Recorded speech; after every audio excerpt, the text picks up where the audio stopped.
Hi friends, ಎಲ್ಲರೂ ಚೆನ್ನಾಗಿದ್ದೀರಾ?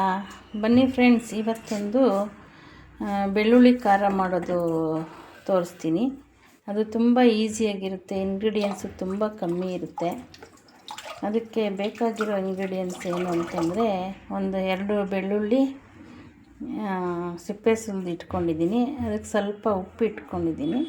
ಮತ್ತು ಅಚ್ಚ ಖಾರದ ಪುಡಿ 1 ಸ್ಪೂನು, ಸ್ವಲ್ಪ ಹುಣಸೆಹಣ್ಣು ರಸಮ್ಮು ಇಟ್ಕೊಂಡಿದ್ದೀನಿ. ಸ್ವಲ್ಪ ಜೀರಿಗೆ ಮತ್ತು ಒಗ್ಗರಣೆಗೆ ಎಣ್ಣೆ ಬೇಕಾಗುತ್ತೆ.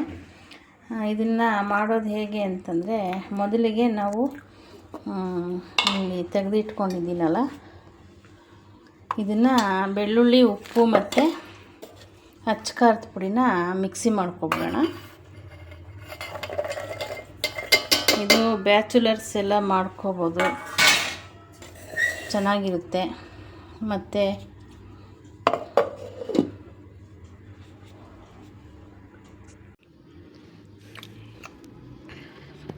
ನೋಡಿ ಫ್ರೆಂಡ್ಸ್, ಇದು ಈಗ ಆಗಿದೆ.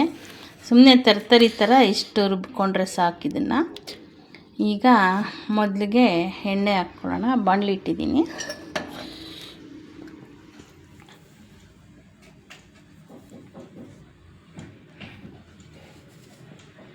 ಸ್ವಲ್ಪ ಎಣ್ಣೆ ಜಾಸ್ತಿನೇ ಹಾಕ್ಕೋಬೇಕು ಫ್ರೆಂಡ್ಸ್. ಇದಕ್ಕೆ ಎಣ್ಣೆ ಕಾದಿದೆ. ಈಗ ಸ್ವಲ್ಪ ಜೀರಿಗೆ ಹಾಕ್ಕೊಳ್ಳೋಣ.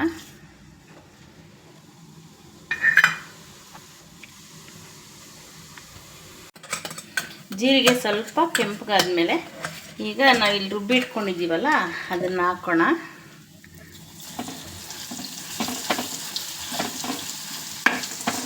ಬ್ಯಾಚುಲರ್ಸ್ ಅಂತೂ ತುಂಬ ಈಸಿಯಾಗಿ ಮಾಡ್ಕೋಬೋದು. ಇದು ಬಿಸಿ ಬಿಸಿ ಅನ್ನಕ್ಕೆ ತುಂಬ ಚೆನ್ನಾಗಿರುತ್ತೆ.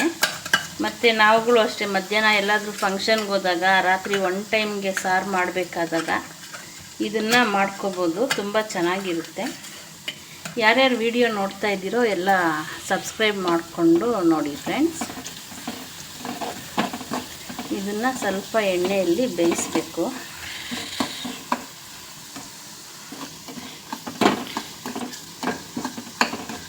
ಅದು ಬೆಳ್ಳುಳ್ಳಿ ಘಮ ತುಂಬ ಚೆನ್ನಾಗಿ ಬರ್ತಾಯಿದೆ.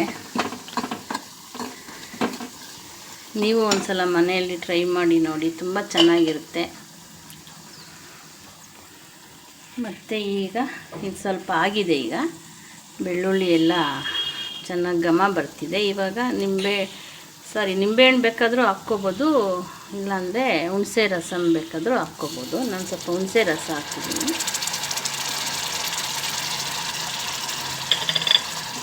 ಇಷ್ಟೇ ಫ್ರೆಂಡ್ಸ್, ಇದು ತುಂಬ ಈಸಿಯಾಗಿದೆ ನೋಡಿ. ತುಂಬ ಚೆನ್ನಾಗಿದೆ ಘಮ. ಬಿಸಿ ಬಿಸಿ ರೈಸ್ಗಂತೂ ತುಂಬ ಚೆನ್ನಾಗಿರುತ್ತೆ ಫ್ರೆಂಡ್ಸ್. ಇದು 1 ಮಿನಿಟ್ ಬೇಯಿಸಿದ್ರೆ ಸಾಕು, ಹುಣಸೆ ಹಣ್ಣು ಹಾಕಿದ್ಮೇಲೆ.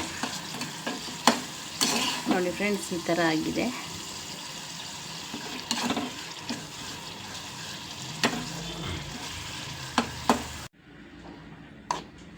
ನೋಡಿ ಫ್ರೆಂಡ್ಸ್, ಈ ಥರ ಆಗಿದೆ ಇದು ಗೊಜ್ಜು.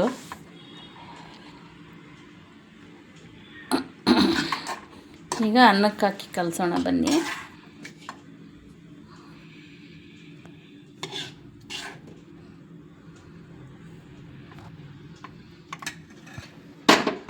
ತುಂಬ ಚೆನ್ನಾಗಾಗಿದೆ ಫ್ರೆಂಡ್ಸ್. ನೀವು ಒಂದ್ಸಲ ಟ್ರೈ ಮಾಡಿ, ಟೇಸ್ಟ್ ಮಾಡಿ. ನಮ್ಮ ವಿಡಿಯೋ ನೋಡಿಬಿಟ್ಟು ಎಲ್ಲರೂ ಒಂದು ಲೈಕ್ ಕೊಡಿ, ನಿಮ್ಮ ಫ್ರೆಂಡ್ಸ್ಗೆಲ್ಲ ಶೇರ್ ಮಾಡಿ. ನೋಡಿ, ಅನ್ನ ತುಂಬ ಬಿಸಿ ಇದೆ ಫ್ರೆಂಡ್ಸ್. ಬಿಸಿ ಬಿಸಿ ಅನ್ನಕ್ಕಂತೂ ತುಂಬ ಚೆನ್ನಾಗಿರುತ್ತೆ. ನೋಡಿ ಫ್ರೆಂಡ್ಸ್, ಈ ಥರ ಆಗಿದೆ. ತುಂಬ ಚೆನ್ನಾಗಿದೆ. ನೀವೊಂದು ಸಲ ಟ್ರೈ ಮಾಡಿ. Thank you.